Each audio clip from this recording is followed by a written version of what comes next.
السلام علیکم ورحمۃ اللہ وبرکاتہ۔ میں ہوں سید عبدالوہاب شرازی اور آپ دیکھ رہے ہیں نکتہ گائیڈز چینل۔ جادو نگری اور جنات و عملیات کی دنیا ویڈیوز کا یہ سلسلہ ہمارا جاری ہے اور اس سلسلے کی ایک اور ویڈیو لے کر آپ کے سامنے حاضر ہوا ہوں۔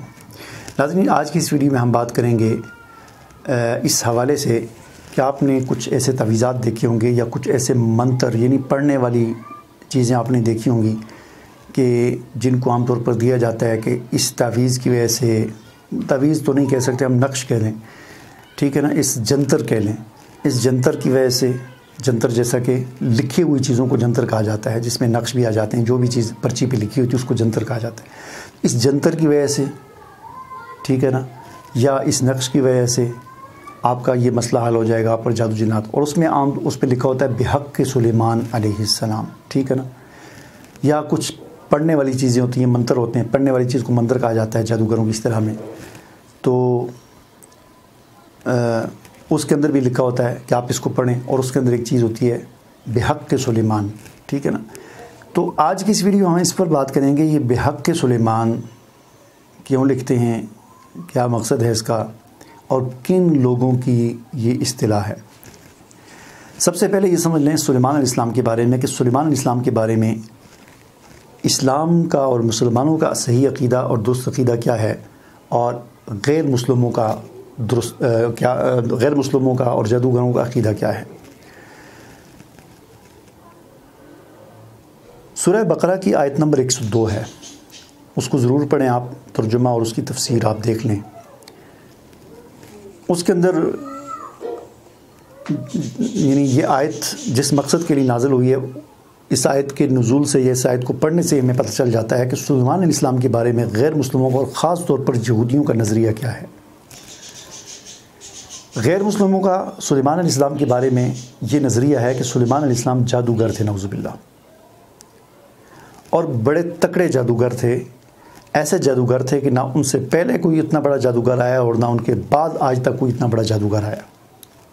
دیکھیں، کوئی بھی جو چیز ہوتی ہے اس کا جو سب سے بڑا ماہر ہوتا ہے، مثلا آئنسٹائن ہے جس کا سائنس کی دنیا میں نام ہے، اب آئنسٹائن کے بعد ہمیشہ دنیا اس کے نام کو یاد کرتی ہے کہ بڑا سائنسدان گزرا ہے، ٹھیک ہے۔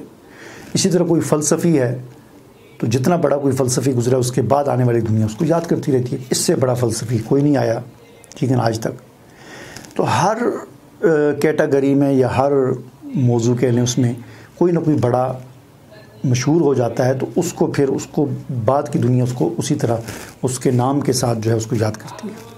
اسی طرح غیر مسلموں میں کافروں کے نزدیک اور خاص طور پر یہودیوں کے نزدیک یہ عقیدہ ہے ان کا کہ سلیمان علیہ السلام انسانی تاریخ میں سب سے بڑے جادوگر تھے، ان کے بعد آج تک کوئی اتنا بڑا جادوگر نہیں آیا۔ اور اس کی وجہ یہ ہے کہ سلیمان علیہ السلام کا، جیسے قرآن مجید میں ذکر ہے کہ اللہ تعالیٰ نے اپنی مخلوقات کو ان کے تابع کر دیا تھا۔ ان کے والد تھے حضرت داؤد علیہ السلام، ان کے ساتھ پہاڑ اور پرندے جو ہیں وہ بھی ان کے ساتھ وہ زبور کو پڑھا کرتے تھے۔ اللہ تعالیٰ نے ان کے لیے لوہے کو نرم کر دیا تھا موم کی طرح، کہ وہ لوہے کو اس طرح موڑتے تھے جس طرح ہم کسی ربڑ کو پکڑ کر جدھر چاہے موڑیں، تو ان کی لوہا اس طرح تھا۔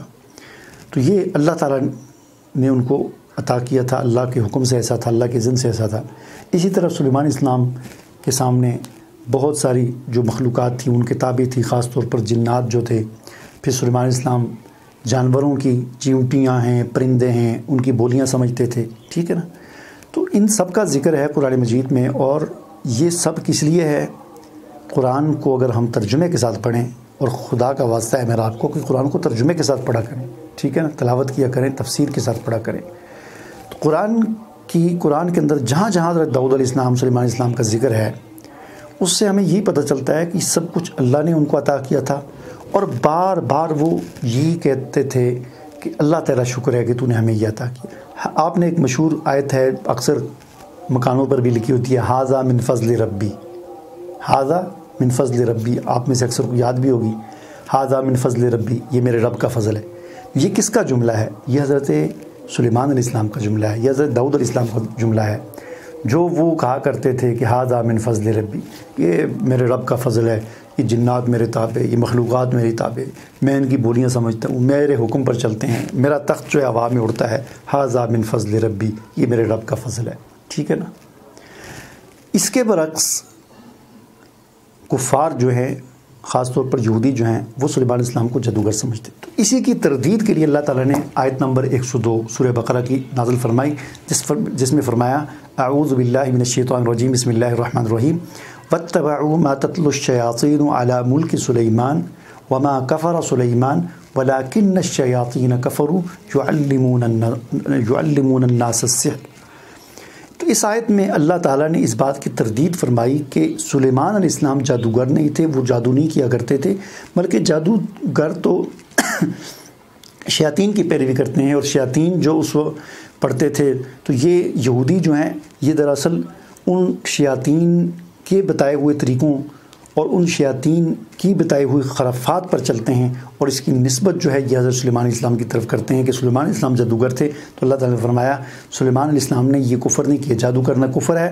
وما کفر سلیمان علیہ السلام نے اس طرح کا کفر بالکل نہیں کیا. ٹھیک ہے نا. اب آتے ہیں ہم اس بات کی طرف کہ بحق سلیمان.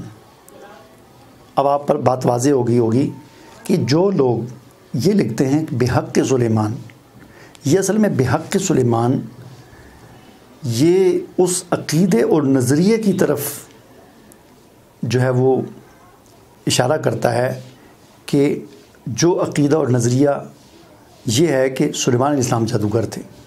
لہذا جادوگروں کے نزدیک سلیمان علیہ السلام بڑے جادوگر تھے، ان سے بڑا جادوگر نہ پہلے آیا نہ بعد میں آیا. اس لیے وہ جادو کے توڑ کے لیے یا جنات کو بھگانے کے لیے اپنے نقشوں کے اندر، جنتروں کے اندر، تعویذوں کے اندر بحق سلیمان کا واسطہ دیتے ہیں، گویا کہ سلیمان علیہ السلام کے حق کے واسطے سے ہم آپ کو کہتے ہیں کہ تم اس بندے کی جان کو چھوڑ دو. یعنی جنات کو اس کا واسطہ دیتے ہیں، بحق سلیمان کہتے ہیں، یا یہ لفظ استعمال کرتے ہیں کہ یہ لفظ لکھنے سے جادو ختم ہو جاتا ہے یا جنات بھاگ جاتے ہیں. تو یہ اصل میں وہ اس نظریے کی طرف اشارہ ہے کہ جو غیر مسلموں کا نظریہ ہے، جو ہندوؤں کا نظریہ ہے، جو یہودیوں کا نظریہ ہے. اسلام کا ایسا کوئی نظریہ نہیں ہے. اللہ سے بڑھ کر کسی کی طاقت نہیں ہے، اور اللہ سے بڑھ کر کسی کا علم نہیں ہے. لہٰذا مسلمان کا عقیدہ اور نظریہ یہ ہے کہ اس پر جب بھی کوئی پریشانی آتی ہے، جب بھی کوئی مسئلہ ہوتا ہے، تو وہ اللہ کو پکارتا ہے، وہ یا اللہ کہتا ہے، وہ یا رب کہتا ہے، وہ اللہ کی طرف اللہ کی پناہ میں آتا ہے، اعوذ باللہ کہتا ہے. وہ کسی اللہ کی مخلوق کی پناہ میں نہیں آتا، کسی کی اللہ کی مخلوق کسی کو نہیں پکارتا. ٹھیک ہے نا. تو بحق سلیمان کے پڑھنے والے منتر ہوں یا لکھنے والے جنتر ہوں، جہاں پر یہ بحق سلیمان کا لفظ آتا ہے، یہ غیر شرعی ہے. ان کو پہننا بھی پڑھنا بھی غیر شرعی ہے، جائز نہیں ہے شریعت میں. یہ اصل میں ان لوگوں کے بنائے ہوئے ہیں کہ جن کا نظریہ یہ ہے کہ سلیمان علیہ السلام نعوذ باللہ کوئی جادوگر تھے. قرآن اس نظریے کی اور اس عقیدے کی نفی کرتا ہے، اور قرآن کہتا ہے کہ یہ شیطانی کام ہے اور یہ شیطان کیا کرتے تھے. سلیمان علیہ السلام اس قسم کا کفر نہیں کیا کرتے تھے. سلیمان علیہ السلام اللہ کے پیغمبر تھے، برگزیدہ پیغمبر تھے، اللہ کے نبی تھے. وہ اللہ کے احکامات کی تعمیل کیا کرتے تھے، اور اللہ تعالیٰ نے ان کو جو ذمہ داریاں دی تھیں وہ ان ذمہ داریوں کو پورا کرتے ہوئے اس دنیا میں انہوں نے زندگی گزاری. اللہ کی جو ہے وہ خلافت جو ہے وہ قائم کی اور اس کا حق ادا کیا، اور انسانوں کی اصلاح کا کام کرتے رہے جو اللہ نے ان کو ذمہ داری دی تھی بحیثیت نبی اور پیغمبر ہونے کے. تو لہٰذا آج سے اس بات کو نوٹ کر لیں کہ ایسا کوئی تعویذ، جنتر یا ایسا کوئی منتر جو پڑھنے والا ہو جس کے اندر بحق سلیمان ہو، اس کو آپ نے نہیں پڑھنا. یہ اب بے شک یہ چیز کوئی میری طرح کوئی بڑی پگڑ والا جو ہے وہ مولوی ہی کیوں نہ آپ کو لکھ کے دے، تو آپ نے اس بات پر نہیں جانا کہ مولوی کو لکھ کے دے رہا ہے. مولوی بھی اکثر عملیات کی دنیا میں آ کر جاہل ہیں، اور پیسے کی لالچ جو ہے نا یہ ایسی ہے کہ انسان کو خراب کر دیتی ہے. اچھے سے اچھا انسان جو ہے وہ اس کی لالچ میں آ کر خراب ہو جاتا ہے. تو وہ اس بات کی تحقیق نہیں کرتے، ذرا بھی اس بات کو نہیں سوچتے کہ ہم نے جو 8-10 سال پڑھا کہیں پر ہم نے درس نظامی کے اندر ان چیزوں کو پڑھا ہے یا دیکھا ہے، تو بلا وجہ ہی بس ایک کتاب کے اندر دیکھ لیا جی وہ فلاں نے لکھی ہوئی ہے، اس کے اندر لکھا ہوا ہے بحق سلیمان کے ایک نقش لکھا ہوا ہے یا بحق سلیمان کا ایک منتر لکھا ہوا ہے، تو اس کو وہ پڑھتے ہیں اور لوگوں کو پڑھنے کے لیے دیتے ہیں. لہٰذا اس چیز سے اپنے آپ کو بچائیں. مجھے امید ہے کہ جو بات میں آپ کو سمجھانا چاہتا تھا وہ آپ کو سمجھ آ گئی ہوگی. مجھے اجازت دیجیے. اللہ حافظ.